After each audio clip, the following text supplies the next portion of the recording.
Faisons-nous ce que Dieu veut. Frères et sœurs dans le Seigneur Jésus-Christ, rendons grâce à Dieu pour ce don de nouveaux jours et même d'une nouvelle année, qui sont une opportunité de faire l'expérience de son amour infini et fidèle. Le refrain du psaume de ce jour est une réponse pleine de disponibilité à Dieu. Le slamiste nous rappelle que le vrai bonheur ne réside pas dans les sacrifices extérieurs, mais dans un cœur ouvert, attentif et obéissant. Il proclame que ce qui plaît à Dieu, ce n'est pas d'abord ce que nous faisons pour lui, mais ce que nous devenons avec lui. Ce psaume nous invite à nous interroger avec sincérité. Faisons-nous vraiment ce que Dieu veut? Parfois, nous offrons beaucoup de choses à Dieu, notre temps, nos actions, nos engagements, mais nous retenons encore ce qu'il attend personnellement de nous. Il y a des actions collectives importantes, comme aller à la messe, prier en communauté, participer aux actions caritatives. Mais il y a aussi un appel unique, une volonté particulière de Dieu pour chacun de nous. Il peut arriver que nous fassions beaucoup de bonnes choses, tout en laissant notre cœur habité par d'autres dieux. La réussite, la peur, l'orgueil, le confort ou la volonté propre. Alors notre foi devient superficielle et notre obéissance incomplète. Dieu nous appelle aujourd'hui à faire de sa volonté notre joie. Non pas une contrainte, mais un amour accueilli, non pas une obligation extérieure, mais une réponse intérieure. De plus, désirer faire la volonté de Dieu nous conduit naturellement à nous ressourcer chaque jour dans la Bible, qui contient sa parole vivante, comme le psalmiste le dit. Dans le livre est écrit pour moi ce que tu veux que je fasse. Nous y découvrons la vie de notre Maître et Sauveur Jésus-Christ, parole de Dieu faite chair, modèle parfait d'obéissance. Marcher à sa suite, agir en le prenant pour modèle, voilà ce que Dieu veut pour nous. Jésus nous montre l'exemple d'un disciple qui annonce la justice sans retenue, qui n'enferme pas la parole sur ses lèvres et qui met ses mains au service pour agir et relever et réconforter. Prenons un moment d'introspection et interrogeons-nous. Prenons-nous le temps au début de chaque journée de nous demander ce que le Seigneur veut que nous fassions? Sommes-nous attachés à la volonté de Dieu ou à nos habitudes? Est-ce que nous écoutons vraiment Dieu dans la prière et dans les événements de notre vie? Prions. Éternel Dieu notre Père, donne-nous un cœur qui écoute et une volonté disponible à ton appel. Délivre-nous de la superficialité dans nos actions. Apprends-nous à rechercher ta volonté en toutes choses et à agir pour accomplir.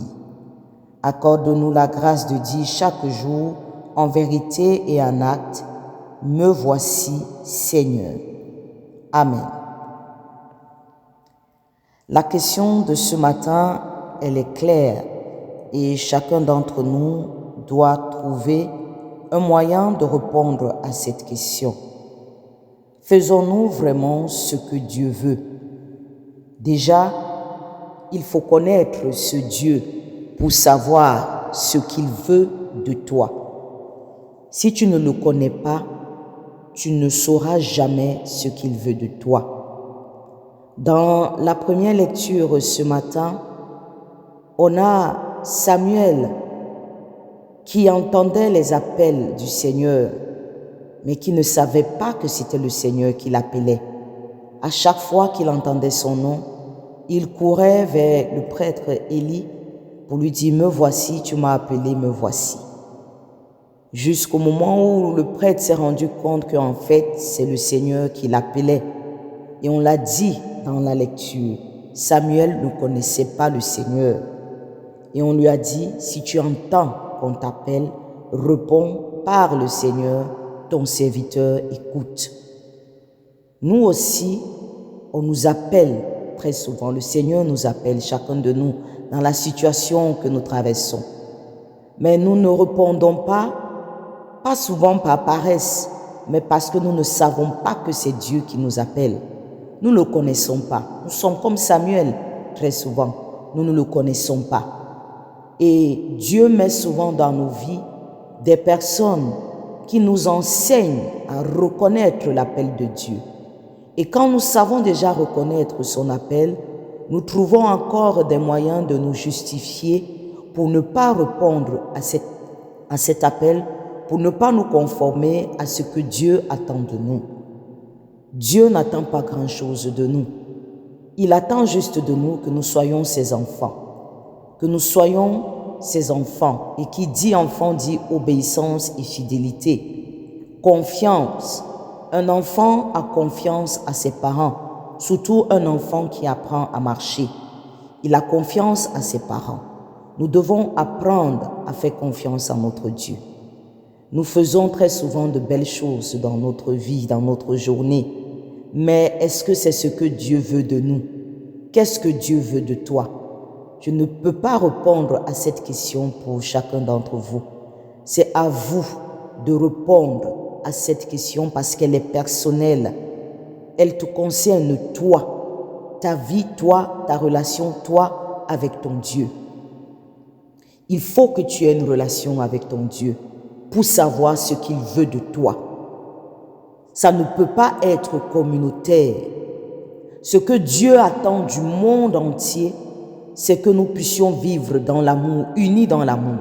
Mais qu'est-ce que Dieu attend de toi personnellement? C'est à toi de trouver cette réponse. Et pour la trouver, tu dois avoir une relation intime et personnelle avec ton Père pour pouvoir faire ce qu'il attend de toi. Et Jésus nous montre cet exemple dans l'Évangile. En se retirant pour aller resserrer sa relation avec son Père dans la prière, il reçoit une nouvelle mission. Et au sortir de sa prière, quand bien ses disciples lui demandent « Mais on te cherchait, les gens t'attendent.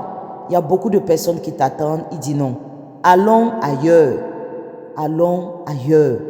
Là, il ne fait pas le désir de ses disciples, ni son propre désir, d'aller encore auprès de ces personnes, auprès de qui il a déjà enseigné, guéri et tout ça.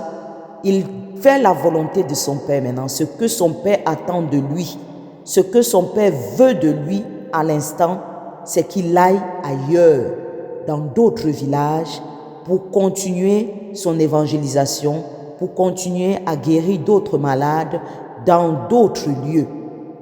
Voilà ce que son Père veut de lui à l'instant. Et il obéit. Il se lève et il va vers d'autres lieux, là où son Père l'attend.